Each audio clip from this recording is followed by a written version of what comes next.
안녕하십니까? 코인 뉴스 코리아입니다. 비트코인 8만 달러 선이 무너졌습니다. 한때 반등 기대감이 살아나는 듯했던 가상자산 시장이 다시 급격히 흔들리고 있습니다. 비트코인은 7만 7천 달러 선까지 밀렸고 이더리움도 2,100달러 부근으로 내려왔습니다. 주요 알트코인들 역시 전반적으로 약세를 보이고 있습니다. 많은 분들이 지금 같은 질문을 하고 있습니다. 왜 떨어지는 걸까? 그리고 더 중요한 질문이 있습니다. 이 하락이 잠깐의 조정인지 아니면 분위기 자체가 바뀌고 있는 신호인지입니다. 결론부터 말씀드리겠습니다. 이번 하락은 하나의 이유로 설명되지 않습니다. 정책 기대는 식었고 유동성 환경은 악화됐고 공포 심리는 커졌고 외부 변수는 시장을 흔들었고 미국 증시까지 약세를 보였습니다. 서로 다른 악재처럼 보이지만 실제로는 하나의 흐름처럼 연결돼 있습니다. 오늘은 이 5가지 원인을 섹터별로 나눠 짚어보겠습니다. 먼저 출발점은 정책입니다. 그동안 가상자산 시장이 강하게 기대했던 건 미국 규제 명확성이었습니다. 디지털 자산 관련 법안 논의가 이어지면서 제도권 편입 기대도 함께 커졌습니다. 규제 기준이 정리되면 기관 자금이 더 적극적으로 들어올 수 있다는 기대였습니다. 실제로 이런 기대감은 가격에도 선반영됐습니다. 하지만 기대는 현실보다 빨랐습니다.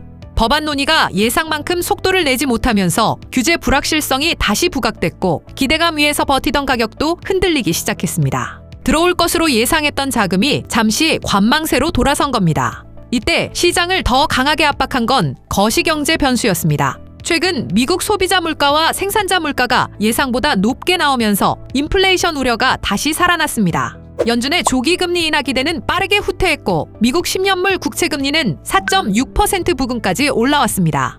이건 결국 시장에서 돈을 쓰는 비용이 높아졌다는 의미입니다. 자금 여건이 빡빡해지면 가장 먼저 흔들리는 건 변동성이 큰 자산입니다. 가상자산도 예외가 아니었습니다. 정책 기대가 식은 상황에서 유동성 환경까지 나빠지자 매수세는 자연스럽게 약해졌습니다. 그리고 여기서 숫자보다 먼저 반응한 건 심리였습니다. 공포, 탐욕 지수는 공포 구간에 머물고 있습니다. 비트코인 현물 ETF에서는 지난주 10억 달러가 넘는 자금 유출이 나타났고 기관 심리를 보여주는 코인베이스 프리미엄도 약한 흐름을 이어갔습니다. 이 구간에서는 질문 자체가 달라집니다. 지금 들어가야 하나보다 지금 줄여야 하나가 먼저 나오기 시작합니다. 이렇게 되면 하락은 더 빨라집니다. 매도는 연쇄적으로 이어지고 작은 불안도 더 크게 확대됩니다. 그런 상황에서 외부 변수까지 겹쳤습니다. 중동 긴장입니다. 최근 미국과 이란 관련 불확실성이 다시 커지면서 시장이 민감하게 반응하고 있습니다. 여기서 핵심은 전쟁 뉴스 자체보다 예측 불가능성입니다. 주말 사이 예상치 못한 충돌이 발생할 수도 있다는 경계감이 커지면 공격적인 베팅보다 포지션 축소가 먼저 나옵니다. 특히 가상자산처럼 24시간 거래되는 자산은 이런 심리에 더 민감합니다. 그리고 마지막으로 직접적인 연동 압력이 더해졌습니다. 미국 증시입니다. 최근 미국 증시는 기술주와 성장주를 중심으로 부담이 커졌습니다. 5월 18일 기준 다우지수는 상승했지만 S&P 500은 소폭 하락했고 나스닥도 약세를 보였습니다. 특히 국채금리 상승과 기술주 부담이 겹치면서 위험자산 전반에 대한 경계감이 커졌습니다.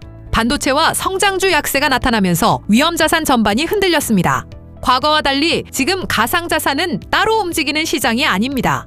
기관 자금 유입 이후 하나의 위험자산군처럼 함께 움직이는 흐름이 강해졌습니다. 기술주가 흔들리면 코인도 흔들리고 회피 심리가 커지면 매도 압력도 동시에 커집니다. 결국 이번 하락은 이렇게 연결됩니다. 정책 기대 약화로 시작된 흔들림이 고금리 환경으로 확대됐고 심리 위축으로 번졌고 중동 변수로 경계감이 커졌고 미국 증시 조정이 실제 하락폭을 더 키웠습니다. 이제 정리해보겠습니다.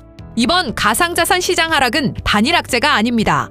정책 섹터에서는 규제 기대 약화, 거시경제 섹터에서는 유동성 환경 악화, 투자 심리 섹터에서는 공포 확산, 지정학 섹터에서는 예측 불가능성 확대, 미국 증시 섹터에서는 위험자산 동반 조정이 나타났습니다. 5개 압력이 한 번에 겹친 복합 하락이라는 의미입니다. 물론 반전 조건도 있습니다. 규제 명확성이 다시 살아나고 금리 인하 기대가 회복되고 지정학적 긴장이 완화된다면 분위기는 빠르게 달라질 수 있습니다. 하지만 지금은 기대보다 경계가 더 강한 구간입니다. 그래서 지금은 가격 숫자보다 시장이 무엇을 먼저 피하려 하는지를 보는 게 더 중요할 수 있습니다. 코인 뉴스 코리아였습니다. 감사합니다.